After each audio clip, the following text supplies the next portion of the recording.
Hi everyone, this is Professor Linares. I wanted to cover a couple of things in SAP that a few folks were having some trouble with.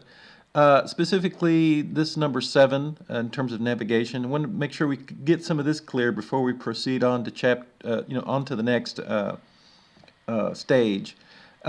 Let's also kind of look at a couple of things in SAP. We don't ever get a chance in class to play around with SAP too much because of the content, but let's go ahead and look at it right quick. Specifically, let's look at, let me hop on over here to the other side, and you'll notice we're here at the SAP Easy Access menu.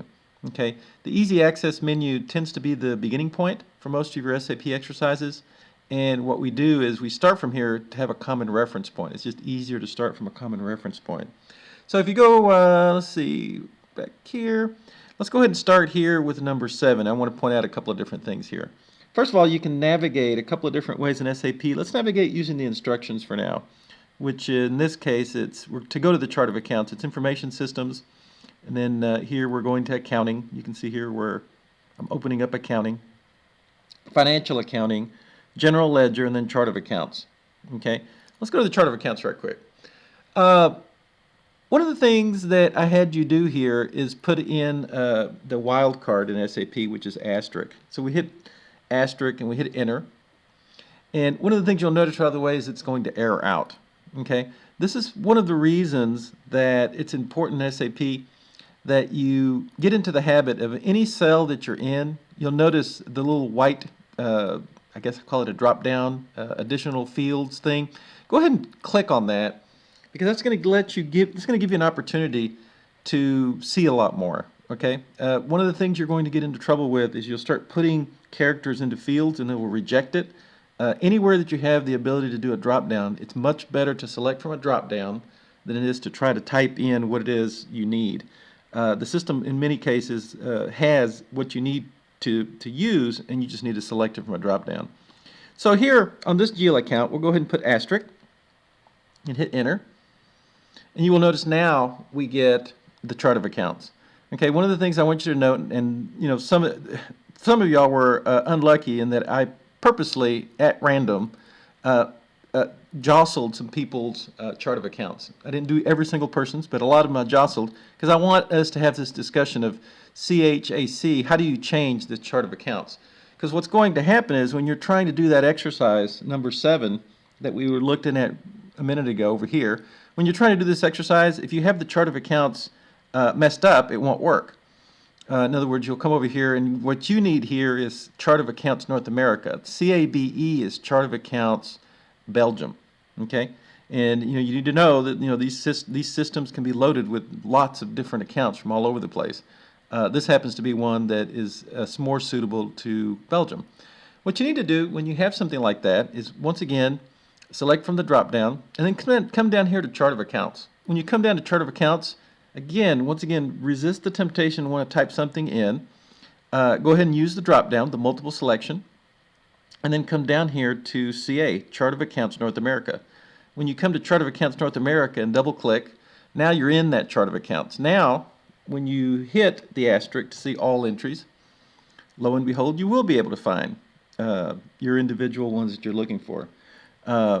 This is just one of those things that, like for example, one of them was office and building, rent, stuff like that. You can find it here, but you've got to be in the right chart of accounts. If you're not in the right chart of accounts, you can't find what you're looking for. The other thing that I wanted to point out while I was here, let me back up right here, is you notice that we navigate using these funky, pick here, choose here, choose here.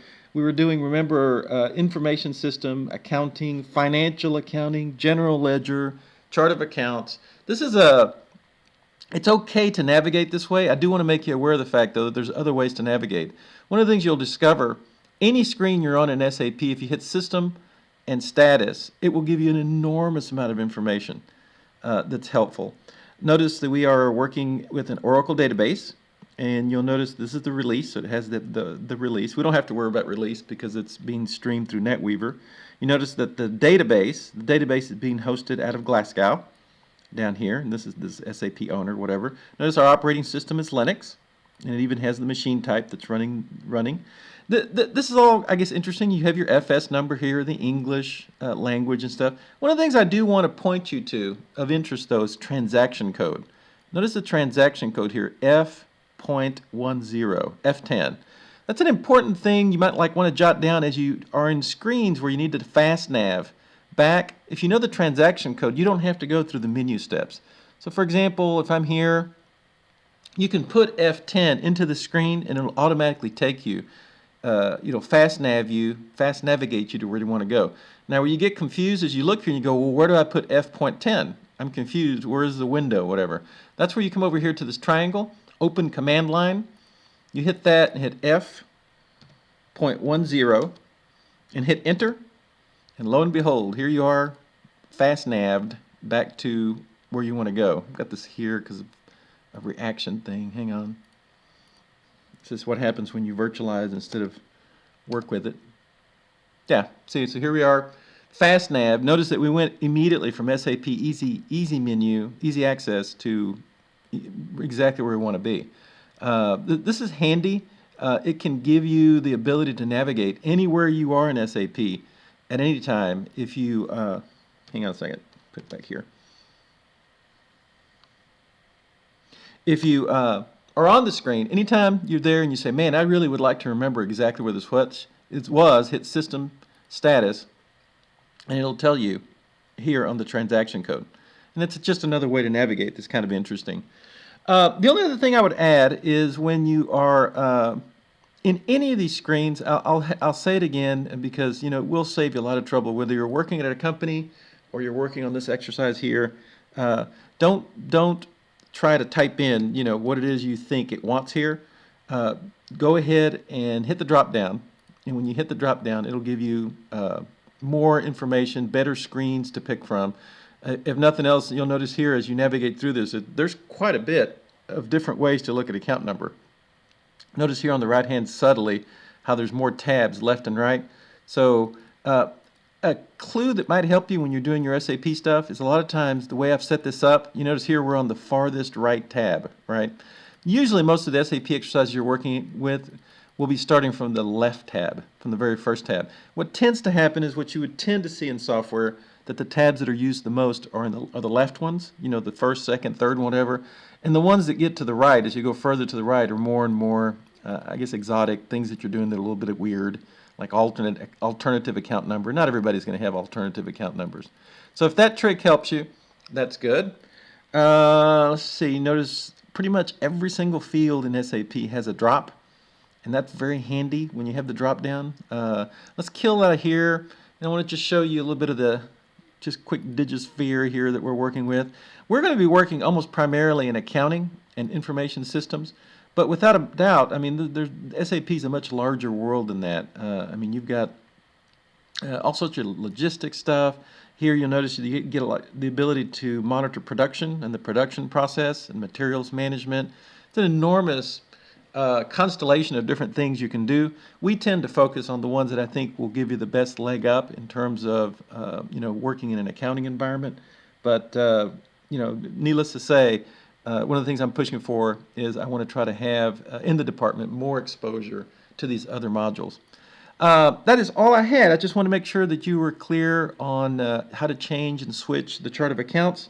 I wanted to show you how you could find the FastNav transaction code. When you work with people that have a lot of experience in SAP, they don't navigate as much by commands. They just know their transaction codes and just FastNav where they want to go. That's all I've got. I'm going to go ahead and sign off. Be sure and note that the stage 1 is due soon. It's due February the 17th.